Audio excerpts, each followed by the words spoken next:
Mengantisipasi kericuhan, pengawalan ketat dilakukan di sidang kasus narkoba dengan tersangka Koko John.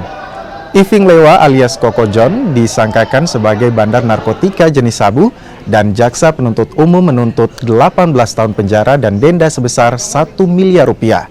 Kuasa hukum terdakwa meminta hakim melihat fakta-fakta persidangan dalam mengambil keputusan dan meminta keringanan hukuman hingga pembebasan.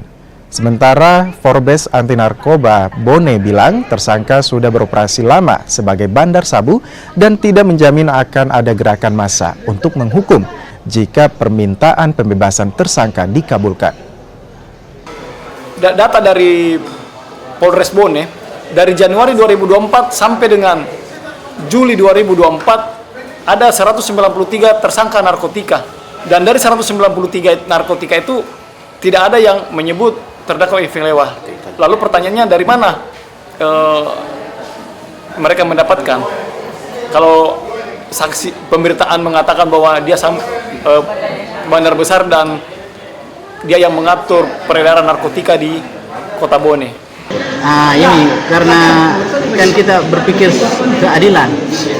Jadi sebenarnya terus terang saja saya mau marah sama pengacaranya bahwa apa-apa yang disampaikan itu sesuatu yang bertolak belakang dengan fakta di lapangan. Saya masyarakat Bone hidup di sini sudah sejak lahir dan tumbuh besar di sini. Saya tahu itu John secara fakta. Oleh karena itu di lain pikiran dan perasaan saya mengatakan silahkan bebas. Tetapi masyarakat akan mengadili. Kemungkinan akan ada pembunuhan. Akan dibunuh itu John. Kalau dia benar